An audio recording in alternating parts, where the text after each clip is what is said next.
का माहौल बन जाता है गुलमोहर, जहां लगातार एक हफ्ते से कड़ाके की बारिश पड़ रही थी। इस गांव में बिजली की समस्या बहुत ज्यादा थी, जिस कारण लोग रात को अपने अपने घरों में लैंटर्न या फिर मोमबत्ती जलाया करते थे। इस गांव के लोगों में एक दूसरे के प्रति बहुत इखलास और प्रेम भाव था। सभी लोग एक दूसरे के हर कामों में मदद करते थे। सभी लोग अपना घर चलाने के लिए गांव से बाहर खेतों में थोड़ी बहुत खेती बाड़ी करते थे, जिससे उनका घर अच्छे से चल सके। अब जून का महीना लगभग खत्म ही होने को चला है और बरसात को मौसम चालू हो चुका है। कुछ लोग मोहन की चाय की टपरी पर बैठे हुए एक दूसरे से बातें कर रहे हैं और अपने अपने किस्से कहानी बता रहे हैं। अरे भाई, बारिश के इन दिनों में मोहन की चाय की टपरी पर बैठकर चाय पीने में जो मजा है ना भाई, वो और कहीं नहीं है। अरे हाँ भाई, बिल्कुल सही बोला आपने। इन दिनों तो बस यही जी करता है कि पूरी रात मोहन की टपरी बैठकर चाय पीते पीते और बातें करते करते ही बिता दूं। अरे विक्रम भाई, अगर पूरी रात तुमने चाय पी भी ली तो आधे महीने की तनख्वाह तो तुम्हारी यही चली जाएगी। इसी तरह से सभी लोग आपस में हंसी मजाक करते हुए सभी लोग बातें करते। बारिश काफी तेज पड़ रही थी और आसमान में काले बादलों के साथ तेज तेज बिजली कड़क रही थी। तभी दूर से शैलेंद्र काका भी आते हुए दिखते हैं।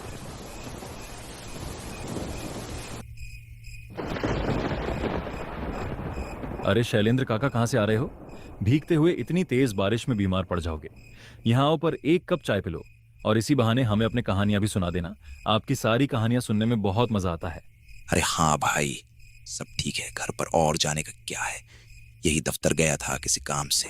अब वो काम तो पूरा हुआ नहीं और ऊपर से इतनी तेज बारिश और शुरू हो गई। अरे हाँ काका, इस बारिश से तो हम भी परेशान हैं, लेकिन इस बारिश में यहां मोहन की टपरी पर बैठकर सभी दोस्तों के साथ चाय पीने में बहुत आनंद आता है और साथ में आपकी कहानियां सुनने और भी ज्यादा मजा आ जाता है।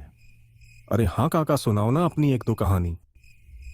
ठीक है बेटा, तुम कहते हो तो रुक जाता हूँ, पर बेटा मैं तुम्हें जो कहानियां सुनाता हूँ वो सब कहानियां नहीं, एक सच्ची घटनाएं होती हैं। अरे काका, चलो मान लिया आपकी सभी कहानियां सच्ची होती हैं। अब तो आ जाओ। ठीक है बेटा, आज मैं तुम्हें इन्हीं दिनों की एक अपने साथ घटित विचित्र कहानी सुनाता हूँ।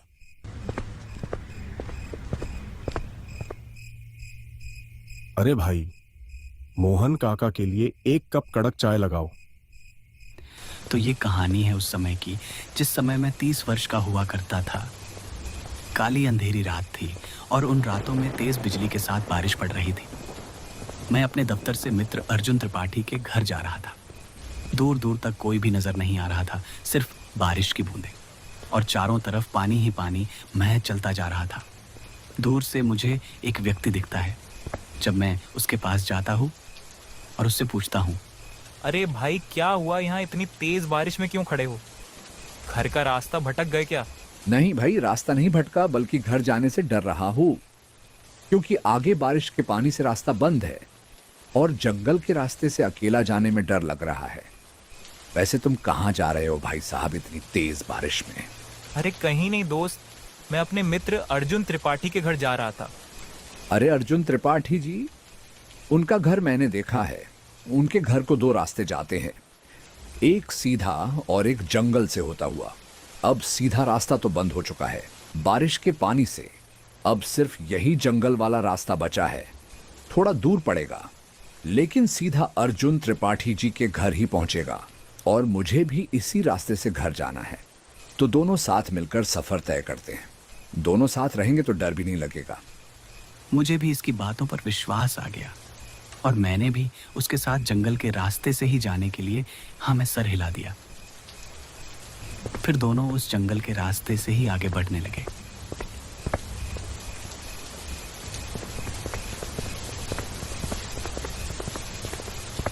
चारों ओर घने जंगल और घने जंगलों में सिर्फ जंगली जानवरों के घुराने की आवाज ही आ रही थी। डर तो मुझे भी काफी लग रहा था कि इतनी तेज बारिश और ये जंगली जानवरों का घुराना और अनजान सड़क पर अनजान व्यक्ति जो मुझे जंगल के रास्ते से जाने के लिए कहता है, ये सब मुझे काफी अजीब लग रहा था। लेकिन मैं कुछ नहीं कर सकता था। इसलिए मैं भी उस व्यक्ति के साथ आगे बढ़ता चला जा रहा था। क्या पता ये व्यक्ति मुझे मेरी मंजिल तक पहुंचा ही दे। बारिश अब अपना और विकराल रूप ले चुकी थी। बारिश पहले के मुकाबले में बहुत तेज हो चुकी थी। फिर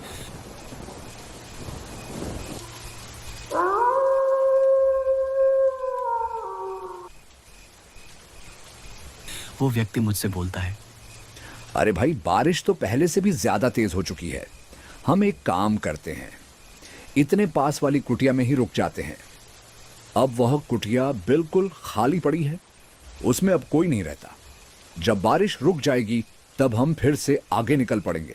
मैंने फिर से उस व्यक्ति की हाँ में हाँ कर दी और उसके साथ पास वाली कुटिया में ही चला गया। फिर मैंने उस व्यक्ति से पूछा, अरे भाई, अपने ये तो बताया ही नहीं, आप अकेले आ कहाँ से रहे थे?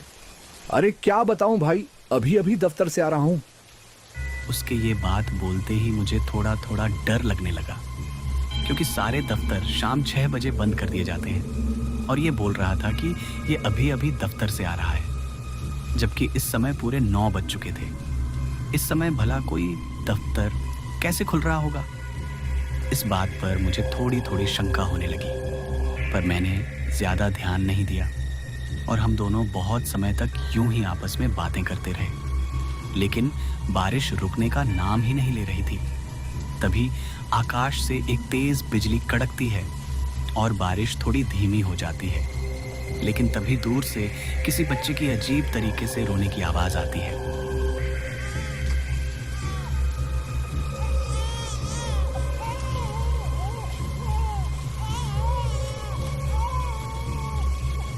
पहले तो मैं इसे मन का वहम मानता हूँ, लेकिन तभी वो व्यक्ति भी बोलता है, अरे भाई साहब, कुछ आवाज सुनी आपने? लगता है कोई बच्चा जोर जोर से रो रहा हो। अरे हाँ भाई, आवाज तो मेरे कानों में भी सुनाई दी, लेकिन इतनी तेज बारिश में सुमशाम रास्ते पर अपना बच्चा इस तरह कौन छोड़कर जाएगा? मुझे तो ये सब बहुत अजीब लग रहा है। पर भाई, ये भी तो हो सकता है उस बच्चों के साथ उसकी माँ भी हो। इस अंधेरी रात में उसे कोई नजर नहीं आ रहा होगा, इसलिए वह मदद की बुखार नहीं लग रही। अगर हम पास जाएं तो पता चल भी जाए। हाँ भाई, मुझे भी यही लगता है कि वह बच्चा मदद के लिए ही रो रहा है। कुछ समय तक हम दोनों बाहर की आवाज़ गौर से कान लगाकर सुनते हैं।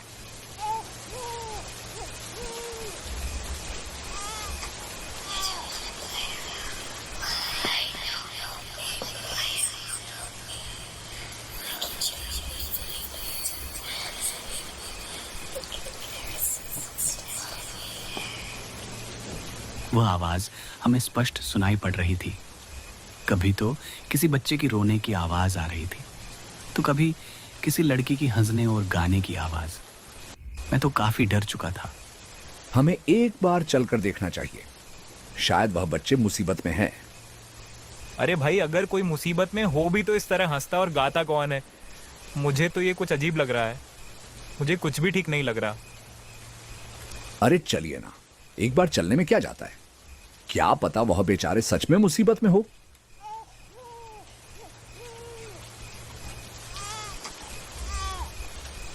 फिर हम दोनों धीरे धीरे अपने पांवों आवाज़ की ओर बढ़ाने लगते हैं। उसे आवाज़ के पीछे पीछे जाते हुए हम एक घने जंगल में पहुंच जाते हैं। इस तेज बारिश की बूंदें शरीर पर सुई चुभना सा लग रहा था। देखिए, इधर से आ रही है ये आवाज़। चलो चलो, जल्दी चलकर देखते हैं।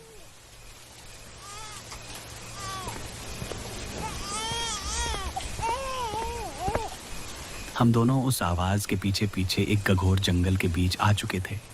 रात के अंधेरे में ज़्यादा दूर तक आंखों से देख पाना मुश्किल हो रहा था। तभी आसमान में तेज़ बिजली कड़कती है और उस बिजली की परछाई में मुझे खून से लथपथ एक औरत नज़र आती है। ये दृश्य देखने के बाद मेरी रूह कांप जाती है। फिर मैं उस व्यक्ति से बोलता हूँ, अरे भाई, हमें जल्दी से यहाँ से निकलना चाहिए। यहाँ कुछ भी ठीक नहीं हो रहा। अभी आपने देखी ना वो परछाई? कौन सी परछाई? मैंने तो कोई परछाई नहीं देखी। हमें जल्दी आगे जाना चाहिए। देखो, वो बच्चा फिर से कितनी जोर जोर से रो रहा है। लगता है ज्यादा मुसीबत में है। जल्दी चलो, आगे बढ़ो। अब मुझे उसे व्यक्ति पर से भी विश्वास हटने लगा था, क्योंकि वो व्यक्ति मुझे आगे ले जाने के लिए बहुत मजबूर कर रहा था। तभी एक बांस का पेड़ जमीन पर गिर जाता है। मुझे तो ये सब कुछ बहुत अजीब लग रहा था, लेकिन मेरे साथ जो व्यक्ति था वो बिना डरे बिना घबराए उस बांस के पेड़ को पार कर आगे बढ़ जाता है और फिर मुझसे बोलता है, अरे आओ भाई, वहीं पर क्यों खड़े हो? जल्दी से इस बांस के पेड़ को पार करो। मैं धीरे धीरे अपने कदम आगे की ओर बढ़ता हूँ। तभी मुझे एक बात याद आ जाती है और मैं अपने कदम वहीं पर रोक देता हूँ। अरे आइए ना, क्यों रुक गए? यहाँ वो बच्ची मुसीबत में है और आप आगे बढ़ने से भी डर रहे हो। जल्दी आओ। फिर मेरा संध्या विश्वास में बदल गया और मैंने अपने कदम धीरे धीरे वापस कर लिए। दरअसल मैं भागना तो चाह रहा था, लेकिन भाग नहीं सकता था, क्योंकि वह व्यक्ति सामने से मुझे देख रहा था। कुछ देर बाद ही दोबारा से तेज बिजली कड़कती है और वह व्यक्ति अपने असली रूप में आ जाता है और वही आवाज़ जो इतनी देर से गूंज रही थी। इस आवाज़ में वह जोर जोर से हंसने लगता है। वही सारी आवाज़ जो इतनी देर से हमें सुनाई दे रही थी, सभी आवाज़ वह आदमी दोबारा से निकलने लगता है। तुम लोगों को साथ विश्वास नहीं होगा, लेकिन ये घटना मैंने सामने से अपनी आंखों से देखी है। मुझे समझने में देर न लगी और मैं तुरंत ही वहां से भाग निकला। मैं इतनी जोर से भागा कि इस अंधेरी रात में मैं कुछ देख भी नहीं पाया। मैं यूं ही काफी देर तक भागता रहा, जब तक कि वह जंगल पार ना हो जाए। आसमान में बिजली कड़कती रही और जोर जोर से बारिश पड़ती रही।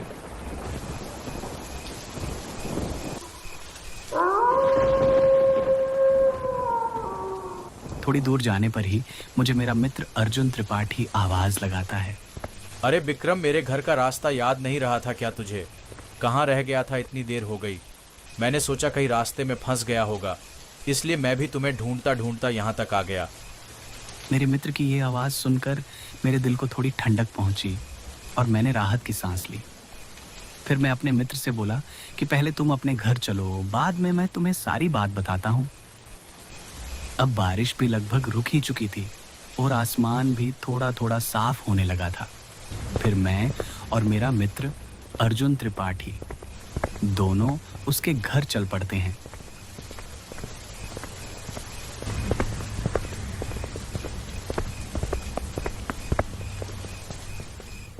घर जाकर मैं अर्जुन त्रिपाठी से अपने साथ घटित सारी घटना बताता हूँ। ये सब सुनने के बाद मेरा मित्र कुछ समय के लिए तो बहुत घबरा जाता है। क्या तुम उस जंगल के रास्ते से आए हो? अक्सर वहाँ पर ऐसे हादसे देखने को मिलते रहते हैं। अच्छा हुआ कि तुम वहाँ से भाग निकले, क्योंकि जी कुटिया में वह व्यक्ति तुम्हें लेकर गया था। उस कुटिया में पहले एक आदमी के 2 छोटे छोटे बच्चे रहते थे। वो व्यक्ति दफ्तर में कम करता था। उससे पिता पर 5 लाख का कर्जा था, जो उसके पिता बिना चुकाए ही मर गए थे। बाद में उस बूढ़े का लड़का गांव छोड़कर भाग गया, लेकिन कुछ व्यक्तियों ने उसका पता कर्जदारों तक पहुंचा दिया, जिसके बाद उन कर्जदारों ने उसकी कुटिया में अंधेरी रात को ही आग लगा दी, जिसमें उसके दोनों बच्चे थे। वो जिंदा जलकर मर गए। जब उसके पिता ने घर आकर देखा तो अपने दोनों बच्चों उसे मृत्यु हुए मिले। ये दुख दृश्य उससे देखा नहीं गया और उसने भी अपनी बही पर आत्महत्या कर ली, जिसके बाद यह सब घटनाएं घटती हैं। कोई भी गांव वाला उस जंगल के रास्ते से जाने की हिम्मत नहीं करता है। उस व्यक्ति की ये सच्ची कहानी सुनकर मेरे तो होश ही उड़ गए। सुबह होते ही मैं तो अपने घर लौट आया और फिर कभी ना ही उस जंगल के रास्ते को गया और ना ही फिर मैं अपने मित्र अर्जुन त्रिपाठी के घर गया। अब जब भी मुझे अपने मित्र से मिलना होता है तो मैं उसे अपने घर ही बुला लेता हूँ। पर शैलेंद्र काका, आपको बांस के पेड़ गिरने पर वो कौन सी बात याद आ गई जो आप आगे नहीं बढ़े? अरे कपिल, क्या तुम्हें पता नहीं, अगर रात को बांस का पेड़ सामने गिर जाए तो फिर उसे पार करके आगे नहीं बढ़ना चाहिए। यह बहुत पहले से बड़े बुजुर्गों का कहना है कि अगर रात को बांस का पेड़ टूटकर आपके रास्ते में पर गिर जाए तो अपना रास्ता बदल लो, मगर उसे पार करने की भूल ना करना।